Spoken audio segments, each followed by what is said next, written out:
नमस्कार ओंकार जी, बहुत-बहुत स्वागत है आपका। नमस्कार अंजू जी और आपके सभी दर्शकों को भी मेरा नमस्कार। सर, अयोध्या में सैलाब उमड़ा हुआ है। हर कोई रामलला की एक झलक पाने को बेकरार है। लेकिन इस देश की जो विपक्षी पार्टियां हैं, जो इंडी अलायंस है 28 पार्टियों का, उसमें नेता तो सारे के सारे बौराई गए हैं। ममता बनर्जी को पता नहीं क्या हो गया, किस तरह की बहकी-बहकी बातें कर रही हैं। देखिए, उनका जो बौराना या बौखलाना समझ में आने वाली बात है। ये लोग एक अरसे से भगवान राम के मंदिर के निर्माण की अ, एक तरीके से रोड़ा बने हुए थे। सुप्रीम कोर्ट में भी वकीलों की फौज खड़ी की जाती थी। जब भारतीय जनता पार्टी अपने संकल्प पत्र में, दृष्टि पत्र में भगवान राम के मंदिर के मार्ग प्रशस्ति की संकल्पना लेती थी, उस समय भी ये लोग मजाक उड़ाते थे। अलग अलग लीडर्स के अलग अलग समय के आप वीडियो अगर देखें तो उसमें मजाक उड़ाने वाले अंदाज में ही कहते थे कि मंदिर तो वहीं बनाएंगे लेकिन तारीख नहीं बताएंगे। फिर तारीख बताई गई तो उस तारीख पर नहीं जाएंगे, मतलब हम नहीं जाएंगे। और अब अगर प्राण प्रतिष्ठा हो गई है, और प्राण प्रतिष्ठा भी कैसी हुई है, समाज का कोई हिस्सा ऐसा नहीं था अंजू जी जिसने वहां भगवान राम के दरबार में हाजिरी ना लगाई हो। क्या तो बड़ी से बड़ी फिल्मी हस्तियां, क्या बड़े से बड़े उद्योगपति, क्या पूरा साधु संत समाज, और क्या अलग अलग जितने भी क्षेत्र हो सकते हैं उनके प्रतिनिधि। लेकिन प्राण प्रतिष्ठा समारोह में भी पलीता लगाने में इन्होंने कोई कसर बाकी नहीं छोड़ी। यहाँ तक के शंकराचार्यों को भी उकसाने और भड़काने की कोशिश की गई। बाद में एक आध शंकराचार्य को बुद्धि भी आई। उनको लगा कि ये तो पूरा जो है पूरा देश राममय हो गया है, और देश ही नहीं, ऑस्ट्रेलिया से लेकर के कनाडा तक, यूएस से लेकर के यूके तक, और दूसरे भी तमाम देश, वहाँ भी अब तो राम लहर दिखाई दे रही है। तो उन्होंने थोड़ा सा बैक करके और कुछ थूका हुआ वापस चाटने की कोशिश की, लेकिन लोगों की समझ में आ तो गया ही कि कौन कौन जो हैं वो क्या क्या कर रहे हैं और क्यों कर रहे हैं, किसके इशारे पर कर रहे हैं।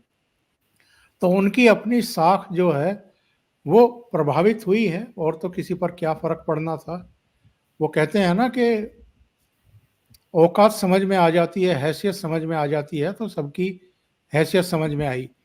अब चूंकि लोकसभा चुनाव बिल्कुल सिर पर हैं अंजू जी, अब इन लोगों को जो क्षति हुई है या क्षति होने वाली है, अभी ठीक 2 महीने बाद, तो बल्कि उससे भी पहले लोकसभा के चुनाव का ऐलान हो जाएगा। पिछली बार 2019 में 11 मार्च को चुनाव आयोग ने तिथियां घोषित कर दी थी कि 7 चरणों में मतदान होना है। तो 11 मार्च ही अगर हम लगाएं, या 11 मार्च के बाद और एक सप्ताह ले लें, तो अभी हम 23 जनवरी को बात कर रहे हैं, तो 2 महीने से भी कम का समय है जब चुनाव का ऐलान हो जाएगा। इस बीच चूंकि इनके अपने फ्रस्ट्रेशंस हैं, सीट शेयरिंग ना होना, किसी चेहरे का तय ना होना, कोई सर्वसम्मत संयोजक नहीं चुना जाना, मतलब ऑलरेडी जूतों में दाल बढ़ रही है। तो ऐसे में एक फ्रस्ट्रेशन ये और पैदा हो गया है कि वहां पहले ही दिन ये सूचना मिल रही है कि 3 लाख से अधिक लोगों ने दर्शन किए हैं भगवान राम के, और वहां पर जो व्यवस्थाएं हैं उसकी समीक्षा के लिए हेलीकॉप्टर लेकर के योगी आदित्यनाथ को फिर अयोध्या जाना पड़ा। अपने चीफ सेक्रेटरी से लेकर के डीजीपी और कानून व्यवस्था के एडीजी वगैरह को सबको तलब करना पड़ा, देखना पड़ा कि कोई दुर्घटना ना हो जाए, ताकि इन लोगों को, विपक्षियों को फिर एक मौका ना मिल जाए कि भाई ये फिर से एक वितंडा खड़ा करें, बवाल करें और बयानबाजी करें कि साहब व्यवस्थाएं नहीं की गई और इसको इतना उरूज पे ले गए। तो चुनौतियां कई तरह की हैं, लेकिन मेरा कहना सिर्फ इतना है, जो आपने प्रश्न किया है, कि ये जो इनकी बौखलाहट दिखाई दे रही है, इनके बयानों में, इनके एक्ट में, इनकी बॉडी लैंग्वेज में, जो भी कुछ ये कर रहे हैं, पश्चिम बंगाल से लेकर के और असम तक में, ये सब ये शो करता है कि इनको दीवारों पर बहुत मोटे-मोटे शब्दों में और पूरे आसमान पर भी ये लिखा हुआ दिखाई दे रहा है कि पिछली बार तो 303 सीटें आई थी, इस बार अकेले भारतीय जनता पार्टी की ही 350 से ज़्यादा सीटें तो तय हो गई हैं। यानी नरेंद्र मोदी को हैट्रिक लगाने में कोई किसी तरह की कोई शंका बची नहीं है। और जन-जन जिस तरीके से पुलकित है, आह्लादित है, उत्साहित है, सराबोर है भगवान राम के प्रेम में, अनुराग में, समर्पण में, आस्था में, ये बताता है कि इतना बड़ा ध्रुवीकरण होने वाला है कि जिन्होंने 2014 और 2019 में भी नरेंद्र मोदी को या भारतीय जनता पार्टी को मत नहीं दिया है, वो भी इस बार मत देगा। और मैं ये विश्वास के साथ इसलिए कह रहा हूं कि खुद इन दलों के भीतर भी अब इसको लेकर के मतांतर शुरू हो चुके हैं। प्रमोद कृष्णम, उनको मैं बहुत सीरियसली लेता नहीं, लेकिन जिस तरीके से वो वहां पहुंचे हैं, जिस तरह अलग अलग क्षेत्रों की जानी मानी हस्तियां पहुंची हैं, और किस तरह वो राम के बालकों की तरह, बच्चों की तरह बैठे हुए थे, अपने आप को कण समान समझ रहे थे और बस वहाँ हाजिरी लगाने के लिए उपस्थित हो गए थे, इससे पता चलता है कि जो जनमानस है भारत का, वो अब क्या सोच चुका है, क्या ठान चुका है और किस तरह समर्पण कर चुका है। और इन सब को, ये सब अपने अपने क्षेत्र के बड़े जहाज हैं अंजू जी। उनको अच्छे से ये पता है कि साहब, अगर जहाज को हमें सागर में उतारना है तो फिर हवाएं किस तरफ चल रही हैं, किस तरफ से चल रही हैं और किस तरफ बह रही हैं, उनको सबको पता है। इनको अगर नहीं पता है, और अगर पता है और तब ये इस तरह की बयानबाजी कर रहे हैं, तो फिर मैं तो यही कहूंगा कि प्रभु राम जो हैं, इनको सद्बुद्धि दे। सर, मुझे तो ताज्जुब इस बात का होता है कि ममता बनर्जी 22 जनवरी को काली माँ के मंदिर में जाकर पूजा अर्चना कर रही थी। फिर वो एक रैली करती है जिसमें वो किस तरह की बातें करती है, काफिरों की बातें करती है, अल्लाह की कसम खाती हैं। फिर ये भी कहा उन्होंने कि लाशों पर ये मंदिर बना है इसलिए ये पूजा स्थल नहीं हो सकता। ममता बनर्जी है क्या? मतलब मुझे तो कई बार लगता है सर कि वो हिंदू भी है या नहीं। उन्होंने खुद कहा था कि वो ब्राह्मण है। आपको याद होगा विधानसभा चुनाव के दौरान पश्चिम बंगाल के शांडिल्य गोत्र बताया था अपना। तो लेकिन अल्लाह की कसम खा रही हैं, तो फिर क्या माना जाए उनको? नहीं, सांडिल्य गोत्र के कितने लोग होंगे जो उनको फिर से मुख्यमंत्री बनाएंगे या फिर से 22 सीटें दिलाएंगे लोकसभा की, या जितनी वो चाहती हैं प्रधानमंत्री पद पर दावेदारी के लिए कि 30 से ज़्यादा सीटें जीत लूँ 42 में से, तो केवल सांडिल्य ब्राह्मण तो जिता नहीं सकते उनको।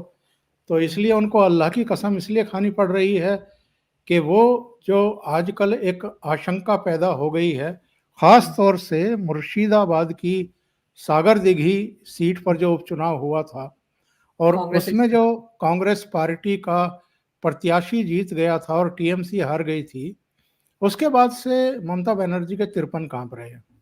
उनको लगता है कि विधानसभा चुनाव में तो चलिए मुसलमानों ने मुझे वोट दे दिए, लेकिन लोकसभा चुनाव में तो ऑल इंडिया बेस पर जो मुसलमान हैं, वो चाहे तेलंगाना में उन्होंने जिस तरीके से एक तरफा दिया, या आंध्र प्रदेश में जिस तरीके से एक तरफा दिखाकर वोट दे करके कांग्रेस को जिताया, तो इस बार बंगाल में भी अगर कांग्रेस पार्टी के पीछे ही मुसलमान खड़े हो गए और टीएमसी का साथ छोड़ दिया, तो क्या होगा। इसलिए आप देख रही हैं कि वो अल्लाह की कसम भी खा रही हैं, वो भारतीय जनता पार्टी वालों को काफिर भी बता रही हैं, वो ये धमकी भी दे रही है कि अगर आपने भारतीय जनता पार्टी का साथ दिया मदद की तो अल्लाह कसम मैं आपको माफ नहीं करूंगी। मतलब ये खुली धमकी है एक तरीके से। और आप अगर संवैधानिक पद पर बैठ करके इस तरह की खुली धमकी मतदाताओं को दे रही हैं अपने राज्य के, तो मेरा तो कहना यह है कि समय आ गया है जब कलकत्ता हाई कोर्ट स्वतः संज्ञान ले या सुप्रीम कोर्ट स्वतः संज्ञान ले, चुनाव आयोग इस पर कार्रवाई करे, और अगर ये तीनों भी ऐसा नहीं करते हैं तो जो वहां प्रमुख राजनीतिक विरोधी पार्टी है यानी भारतीय जनता पार्टी, वो इसे लेकर के चुनाव आयोग भी जाए और सुप्रीम कोर्ट में भी ममता बनर्जी को घसीट ले। ये एक संवैधानिक संकट है अंजू जी, जब राज्य में संवैधानिक पद पर बैठा हुआ मुख्यमंत्री मतदाताओं को खुली धमकी दे रहा है। ऐसे में ये 356 का मामला भी बनता है। मुझे नहीं लगता कि केंद्र सरकार और प्रधानमंत्री नरेंद्र मोदी 356 355 का उपयोग क्यों नहीं कर रहे हैं। मैं दुरुपयोग की बात नहीं करता, मैं कहता हूं कि उपयोग करो। अगर संविधान में 356 बनाई गई है तो वो ऐसे ही समय उपयोग करने के लिए बनाई गई है। आप बर्खास्त करिए, राष्ट्रपति शासन लगाइए, और जब कोर्ट आपसे पूछे तो आप उनके बयान को कोर्ट के सामने पेश करिए कि इन्होंने क्या कहा है, लोकसभा चुनाव से पहले मतदाताओं को कैसे धमकाया है। इनका इलाज होना बहुत जरूरी है ताकि आगे से किसी भी राज्य का कोई मुख्यमंत्री इस तरह की लैंग्वेज का यूज ना करे, काफिर ना बताए एक बहुत बड़ी कम्युनिटी को, बहुसंख्यकों को, और ये ना कहे कि मैं आपको माफ नहीं करूंगी। माफ नहीं करूंगी का सीधा सीधा मतलब है कि आपने अगर भारतीय जनता पार्टी को मत दिया तो आप पर वैसे ही अत्याचार होंगे जैसे मई में चुनाव नतीजे आने के बाद, विधानसभा चुनाव नतीजे के आने के बाद वहां रक्तपात हुआ था, रेप हुए थे, और परिवार अपनी महिलाओं को उनकी अस्मत को बचाने के लिए माइग्रेट करने के लिए बाध्य हो गए थे, पलायन के लिए बाध्य हो गए थे। ये बेहद गंभीर सिचुएशन है इस समय पश्चिम बंगाल की। कानून व्यवस्था खुद वहां की मुख्यमंत्री ध्वस्त करने पर आमादा है। सर ताज्जुब तो इस बात का होता है कि अभी कुछ दिन पहले आप देखिए ना, ईडी के अधिकारियों के साथ कैसे मार पिटाई हुई, कैसे भीड़ ने उनको घेर लिया, मॉब लिंचिंग ही करना चाहते थे वो लोग। और फिर उसके बाद आप देखो 3 साधुओं के साथ कैसा बर्ताव हुआ, और फिर सीबीआई की टीम के साथ क्या होता रहता है वहां पर। ममता बनर्जी खुद धरने पर बैठ जाती हैं कि वहां के पुलिस कमिश्नर को बचाने के लिए सीबीआई वालों को अंदर डाल देती। कितनी बार ये सब कुछ हो चुका है ममता के राज में सर, लेकिन कभी भी कोई ऐसा एक्शन नहीं हुआ है ममता सरकार के खिलाफ। संवैधानिक पद पर बैठी है, सीएम है, कि मतलब लगे कि हाँ केंद्र सरकार ने उनकी इन हरकतों को संविधान के दायरे में इस लायक समझा है कि उनको सजा मिलनी चाहिए। कुछ ऐसा कभी होता दिखा नहीं है, एक से एक बढ़कर मामले वहां पर होते रहे।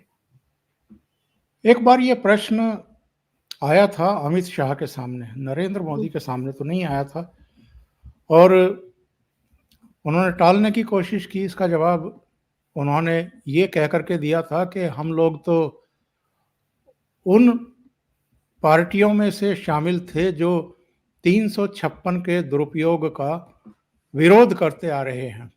और एक बार प्रधानमंत्री ने इस बात की चर्चा की थी कि अकेले इंदिरा गांधी ने ही 50 से अधिक बार चुनी हुई सरकारों को बर्खास्त किया था अपने कार्यकाल में, और 356 का इस्तेमाल करके 356 का इस्तेमाल करके, वही जो राज्य सरकारों को बर्खास्त किया जाता है 356 का ही उपयोग होता है। तो उन्होंने ये कहने की कोशिश की थी कि हम उनमें से नहीं हैं जो 356 का दुरुपयोग करें। भाई आप दुरुपयोग मत करिए, उपयोग तो करिए।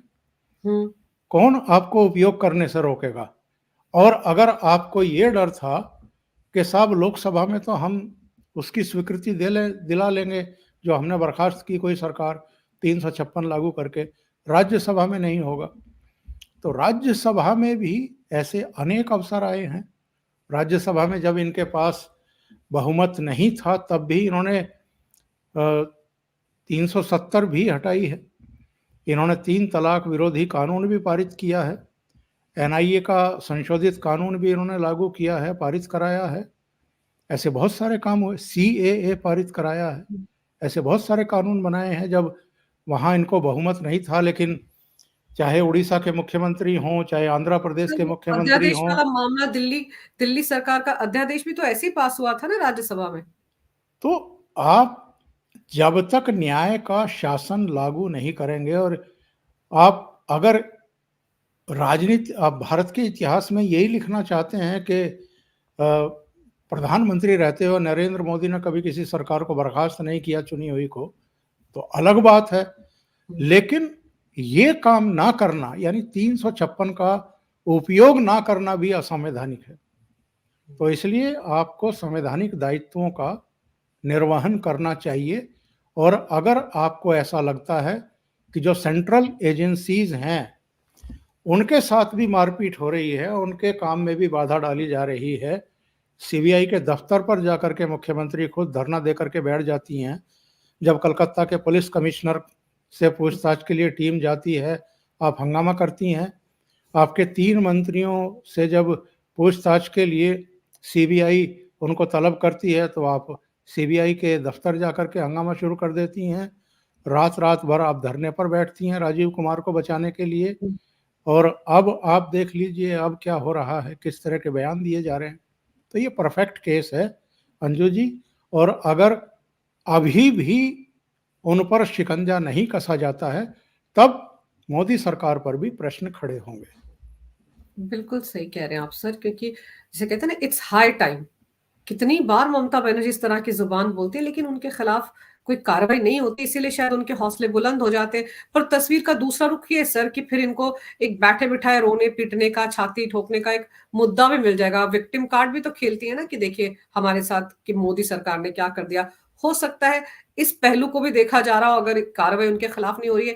लेकिन सर ममता बनर्जी का केस तो है ही, लेकिन उधर देखिए जो न्याय यात्रा निकाल रहे थे वो असम में क्या गुल खिला रहे हैं। सरेआम कहते हैं कि अच्छा है, हमारी यात्रा में जितनी भी अड़चने पैदा की जाएंगी उतना हमको फायदा होगा। वो किस तरह के एजेंडे के साथ चल रहे हैं, हर जगह अपनी यात्रा का रूट ही बदल देते हैं। देखिए, जब ये यात्रा मणिपुर से शुरू करने का फैसला किया कांग्रेस ने, तभी ये प्रश्न खड़े हो रहे थे कि मणिपुर ही क्यों, बिल्कुल इसकी शुरुआत मणिपुर से ही क्यों की जा रही है। इसके बाद जब मणिपुर में ये गए और इनके जरा वहाँ के भाषण उठा कर देखिए, इन्होंने वहाँ भड़काऊ भाषण दिए हैं और इन्होंने ये भी कहा है कि मणिपुर में आग लगाई जा रही है, 6 महीने से 7 महीने से इस आग को बुझने नहीं दिया जा रहा है। अगर प्रधानमंत्री यहाँ आ जाते तो 3 दिन में मणिपुर शांत हो जाता। अगर मिलिट्री को ये जिम्मेदारी दे दी जाती 3 दिन में ये शांत हो जाता। रोड मैप क्या है भाई, जरा ये भी बता दो। मिलिट्री को 3 दिन में ऐसा क्या करना चाहिए वहां जाकर के कि सब कुछ शांत हो जाए?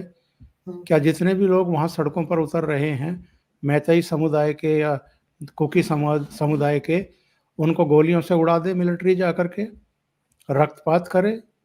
क्या सरकारी मशीनरी का ये काम होता है? और अगर आप इस तरफ इशारा कर रहे हैं तो इससे ज़्यादा खतरनाक बात और गैर जिम्मेदाराना बात तो कोई दूसरी हो नहीं सकती।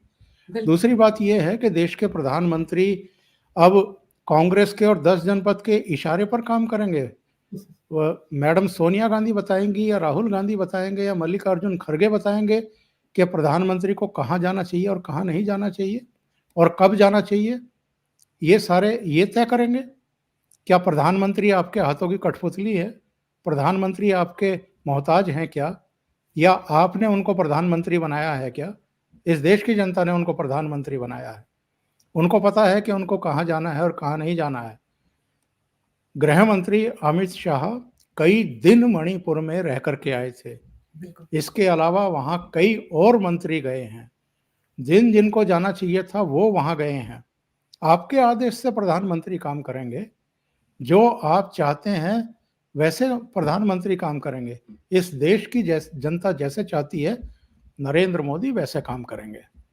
और आपने पार्लियामेंट भी रोक करके देख ली, अब मणिपुर में भी जाकर के देख लिया, अब आप असम में जाकर के जो आप कर सकते हैं, जो कानून व्यवस्था का सिचुएशन क्रिएट कर सकते हैं, वो आप लगातार असम में कर रहे हैं।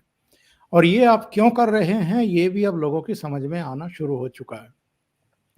चूंकि हिमंता बिस्वा शर्मा इनके डोगी के किस्से सुना चुके हैं, इनके किस्से सुना चुके हैं, इनके पूरे परिवार को देश का सबसे भ्रष्ट परिवार बता चुके हैं, इनकी पोल पट्टी खोलते रहे हैं अलग अलग टेलीविजन चैनलों पर जाकर के, इसलिए ये बौखलाए हुए हैं।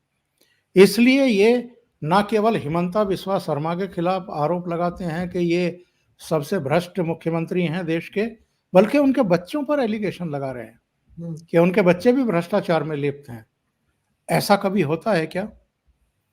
और क्या सारी आपने शर्म बेच खाई है जो आप उनके बच्चों को भी लपेट रहे हैं? इनके बच्चे तो राजनीति में भी नहीं है, लेकिन आप तो राजनीति में हैं, आपकी बहन भी राजनीति में है, आपके बहनोई भी हैं, आपकी माताजी भी हैं, आपके पिताजी भी राजनीति में थे, वो तो प्रधानमंत्री भी थे, आपकी दादी प्रधानमंत्री थी, आपके परनाना प्रधानमंत्री थे, और जो सार्वजनिक जीवन में रहे हों वो जनता की, मीडिया की और जो पॉलिटिकल पार्टियां हैं उनकी स्क्रूटनी में रहते हैं, उन पर टिप्पणियां की जा सकती हैं। लेकिन जो राजनीति में नहीं है उन पर आप इस तरह के प्रहार करेंगे और राजनीति करेंगे। इसके अलावा अंजू जी, जब से ये असम में घुसे हैं तब से ये और इनकी पूरी मीडिया टीम ये एलिगेशन पर एलिगेशन लगाते जा रहे हैं कि साहब फला जगह जो है जयराम रमेश की गाड़ी पर अटैक किया गया, उनकी गाड़ी पर लगे हुए स्टिकर हटा दिए गए, उनकी गाड़ी के ऊपर पानी फेंक दिया गया, वहां पोस्टर बैनर फाड़े गए और वहां पर जो है राहुल गांधी को वहां जाने से रोक दिया गया। या जब वो बस में जा रहे थे तो जय श्री राम के नारे लगाते हुए लोग आ गए भगवा झंडे लेकर के और भारतीय जनता पार्टी के झंडे लेकर के। या मैं तो गुवाहाटी शहर के भीतर से ही ये काफिला लेकर के जाऊंगा, कानून व्यवस्था का प्रश्न खड़ा होता हो तो हो और लोगों को असुविधा हो तो हो। मेरा कहना ये है अंजू जी, मैंने इस पर एक वीडियो भी बनाया है दिन में। मेरा कहना ये है कि हिमंता बिस्वा शर्मा और भारतीय जनता पार्टी नेतृत्व इंक्लूडिंग सेंट्रल गवर्नमेंट वो अच्छे तरीके से जानते हैं कि इनकी मंशा क्या है।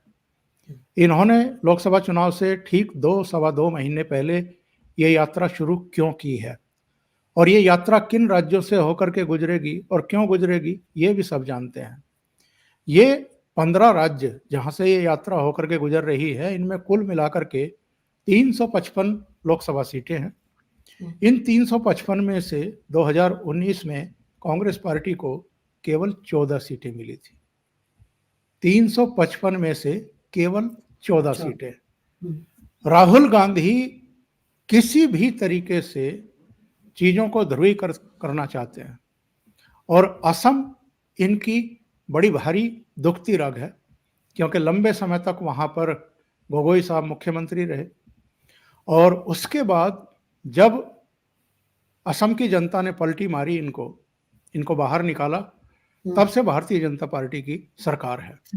पिछली बार जब दूसरी बार भारतीय जनता पार्टी की सरकार बनी, कुछ सीटें जरूर कम हुई और कुछ वोट शेयर कम हुआ, लेकिन बड़े आराम से सरकार बन गई। लोकसभा चुनाव 2014-2019 वहां कांग्रेस पार्टी को कुल 2-3 सीटें मिली हैं। अधिकांश सीटें, एक वो बदरुद्दीन की पार्टी है उसको एक सीट मिली, वरना अधिकांश सीटें जो है 14 में से भारतीय जनता पार्टी की झोली में गई हैं।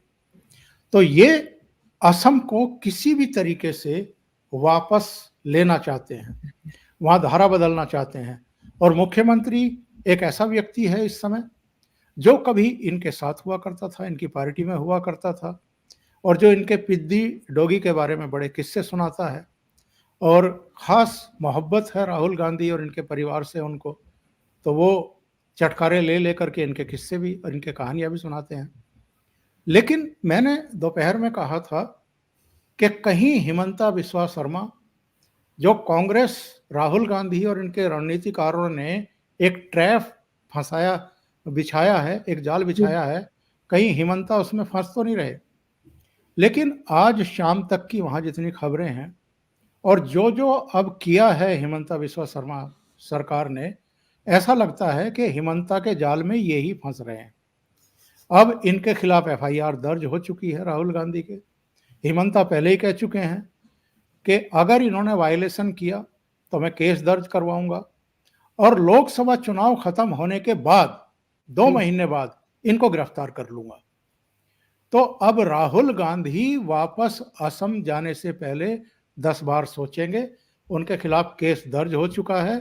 लोकसभा चुनाव तक तो वो कुछ कहेंगे नहीं, क्योंकि फिर ये हाय हल्ला करेंगे और वहां पर एक सीन क्रिएट करने की कोशिश करेंगे, सहानुभूति लेने की कोशिश करेंगे, तो भारतीय जनता पार्टी का गेम खराब हो सकता है। पर चुनाव निपटने के बाद राहुल गांधी फिर अगर असम जाएंगे तो पक्के गिरफ्तार होंगे। पर सर, राहुल गांधी का भी हमने रवैया देखा कि पहले तो सोनिया गांधी को न्योता मिला, नहीं जा रही हैं, और मल्लिकार्जुन खड़गे ने भी यही किया, अधीर रंजन चौधरी ने भी यही किया। तो राहुल गांधी को 22 जनवरी को ऐसा क्या हो गया था कि उस दिन उनको मंदिर ही जाना था? मंदिर के बाहर धरने पर बैठ गए, हमें जाने नहीं दिया जा रहा है। आज तो सिर्फ एक व्यक्ति ही मंदिर जा सकता है। राहुल गांधी को शायद गणित भी नहीं आता, उनको पता नहीं कि वहां पे 8,000 वीवीआईपी थे दर्शन करने के लिए कतारों में खड़े। उसके बाद शाम से लेकर आज शाम तक जब हम ये रिकॉर्ड कर रहे हैं, तब तक तो 7-7.5 लाख लोग दर्शन कर चुके हैं।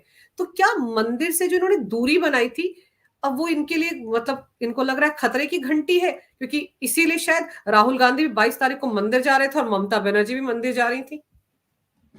आप मुझे ये बताइए, क्या ये न्यास को, आयोजन समिति को, प्रधानमंत्री नरेंद्र मोदी को, विश्व हिंदू परिषद को, इन सबको पता नहीं था कि हम इनको निमंत्रण पत्र भेजेंगे तो ये आएंगे नहीं? सबको पता था कि नहीं आएंगे। अब वहां जाकर के क्या करते ये, इन्होंने पूरा समय मंदिर ना बने, मुकदमा एक सिरे एक करवट ना बैठ जाए, इसे रोकने के लिए क्या कुछ नहीं किया। इन्होंने किस किस तरह के मजाक नहीं उड़ाए। इन्होंने राम सेतु को लेकर के जो शपथ पत्र दिया था सुप्रीम कोर्ट में, उसमें तो राम के अस्तित्व को ही नकार दिया था। तो अब ये रामलला के प्राण प्रतिष्ठा समारोह में कैसे जा सकते थे? एक्चुअल में ये जानबूझ करके इनको निमंत्रण पत्र भेजे गए थे, इनको असहज करने के लिए, इनको बैकफुट पर धकेलने के लिए और इनको इरिलीवेंट कर देने के लिए। मुझे ये बताइए, 8,000 के आसपास वहां पर देश की क्रीम बैठी हुई थी, 8,000 के आसपास, और ये भी जाकर के बैठ जाते। एक ब्लॉक इनके लिए भी बना दिया जाता कि ये पॉलिटिशियन के लिए है, तो वहां पर सोनिया गांधी बैठी हैं, ममता बनर्जी बैठी हैं, मल्लिकार्जुन खड़गे बैठे हैं, अखिलेश बैठे हैं, ये सब जो हैं उस बाड़े में बैठे हुए हैं। प्रधानमंत्री नरेंद्र मोदी प्राण प्रतिष्ठा कर रहे हैं, आरएसएस प्रमुख मोहन भागवत जी वहां पर उपस्थित हैं, जिनको भगवा कह करके, जिनका अजय विष्ट नाम लेकर के चिढ़ाते रहे वो योगी आदित्यनाथ, जो आज 67वीं बार अयोध्या पहुंचे हैं हेलीकॉप्टर लेकर के, वो भी गर्भगृह में दिखाई देते, और ये बाहर इंतजार कर रहे हैं प्रधानमंत्री जी का। प्रधानमंत्री जी जब आ रहे हैं और संबोधित कर रहे हैं, तो सारे साधु संत समाज से लेकर के जो देश विदेश की हस्तियां बैठी हैं वो करतल ध्वनि कर रही हैं, वो घंटियां बजा करके वहां पर ध्वनि कर रही हैं, और सब प्रभु राम की लीला का गान और महिमा गान कर रहे हैं। ये क्या करते हैं वहां पर? तो जिस आदमी को इन्होंने पिछले 20, 22, 25 साल में खलनायक की तरह प्रस्तुत किया, जिसको जेल भेजने के लिए सारी एजेंसियां पीछे लगा दी थी, जिसके मुख्यमंत्री रहते हुए सुप्रीम कोर्ट के आदेश पर 9.5 घंटे तक एसआईटी ने पूछताछ की, इनके इशारे पर की, इनके जाने पर, इनिशिएट करने पर की, और अमित शाह को तो गृह मंत्री रहते हुए गुजरात का अरेस्ट भी करा लिया था, उनको तड़ीपार भी घोषित करा दिया था। ये अलग बात है कि बाद में सुप्रीम कोर्ट ने कहा कि बिल्कुल बेसलेस एलिगेशन है और उन पर कोई आरोप बनता ही नहीं है, मुठभेड़ से उनका कोई लेना देना नहीं है, या गुजरात दंगों से नरेंद्र मोदी का कोई लेना देना नहीं है। ये एसआईटी ने भी क्लीन चिट दी और बाकी ने भी। यही सारा गिरोह था ना वो, जिसने उस समय के राष्ट्रपति बराक ओबामा को चिट्ठी लिखी थी। 67 मेंबर ऑफ पार्लियामेंट के सिग्नेचर थे 252 गुजरात के कि गुजरात के मुख्यमंत्री को वीजा ना दिया जाए अमेरिका आने का। उसके बाद क्या हुआ, जब प्रधानमंत्री चुने गए, वही बराक ओबामा और उनकी पत्नी रेड कारपेट बिछा करके व्हाइट हाउस के बाहर उनका इंतजार कर रहे थे खड़े होकर के। तो ये लोग किस मुंह से वहां जाकर के बैठते, और जिनको खलनायक बनाने की कोशिश की वो तो आज महानायक बन गए हैं। बिल्कुल। वो तो आज इतने बड़े, इतने लोकप्रिय नेता बन गए हैं कि आज किसी घर में चली जाइए आप अंजू जी, जिनके यहाँ पर अक्षत पत्र भेजा गया, निमंत्रण पत्र भेजा गया कि आप अयोध्या आइए भगवान राम के दर्शन करने के लिए, सबको पता है कि ये वहां जाने का कोई पास नहीं है कि आप 22 जनवरी को वहां चले जाइए, सबको पता था। पर एक औपचारिकता निभाई गई कि हर घर में अक्षत पत्र भेजा गया, लेकिन हर आंख में आंसू थे। हर व्यक्ति जो है वो दिल से भगवान राम से जुड़ा हुआ महसूस कर रहा है। और जो प्रतिमा बनी है और जो पहली बार टेलीविजन के पर्दे पर उभरी, उसके बाद हर एक ने उससे कनेक्ट किया है खुद को।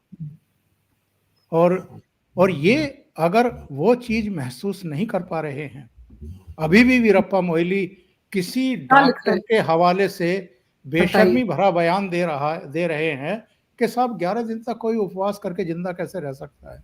मतलब हद है सर, मतलब हद से भी हद है। किस तरह की बयानबाजी। वीरप्पा मोइली को क्या पता उपवास के बारे में सर, जो राम पर सवाल उठाते उनको उपवास के बारे में कुछ पता होगा। एक डॉक्टर का वो लेकर आगे कि वॉक करते हुए डॉक्टर से बात हुई, बताइए क्या बातें कर रहे हैं। एक्चुअल में किसी को कुछ करने की जरूरत नहीं है। अगर कोई आपका दुश्मन इस हद तक दुश्मनी पालने वाला आत्महत्या करने पर उतारू है, तो उसके लिए व्यवस्थाएं करनी चाहिए कि भाई मैं एक वो लगा देता हूं पंखे के नीचे ऊंची सी टेबल, और तू जरा कर ले काम, गले में फंदा डाल ले, टेबल भी मैं ही हटा देता हूं, तू कर ले अपना ये काम। तो ये आत्महत्या करने पर उतारू हैं, इनको कोई नहीं रोक सकता। इनकी मदद की जानी चाहिए और ईश्वर से प्रार्थना करनी चाहिए कि इनकी आत्मा को शांति प्रदान करे, ताकि ये वहाँ अगर पहुंचे तो वहाँ कम से कम इनके सपने में नरेंद्र मोदी ना आए। इन्होंने अपना ऐसा इंतजाम कर लिया है कि कोई इनको बचा नहीं सकता है, प्रभु राम भी नहीं बचा पाएंगे। सर प्रभु राम इन्हें बचा नहीं पाएंगे, इनको देश की जनता, ये तो खुद इस तरह से एक्सपोज हो चुके हैं सर कि कहीं मुंह छिपाने लायक नहीं है। राहुल जो न्याय यात्रा निकाल रहे हैं, पता नहीं वो जानबूझ के उन मियाँ इलाकों में तो जा रहे हैं क्योंकि वहां पर ही उनको समर्थन मिलेगा। अगर वो हिंदू बहुल इलाकों में जाएंगे तो पता नहीं उनके साथ क्या व्यवहार होता है। इसी डर के मारे तो रूट बदलते फिर रहे हैं ना कि मैंने इधर से नहीं, मैं इधर से जाता हूँ। तभी वो ऐसी जगह तलाश है जहां पर ये हम कहते हैं अल्पसंख्यक लोग रहते हैं।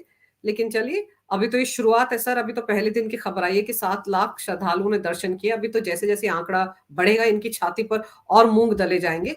और ये तो सब कुछ अब इनके सामने, इनको पता चल गया है कि इनके लिए 2024 सिर्फ एक औपचारिकता रह गई है। वो तो कहते हैं ना 492 साल का इंतजार किया है हिंदुओं ने, सनातनियों ने बड़े सब्र के साथ। मुझे तो लग रहा है कि 492 का आंकड़ा ही बीजेपी के लिए होगा लोकसभा चुनाव में। मेरी तो मनोकामना यही है प्रभु राम से। सर आपने वक्त निकाला इस मुद्दे पर चर्चा करने के लिए, आपका बहुत बहुत धन्यवाद। जी बहुत धन्यवाद आपका। जय श्री राम।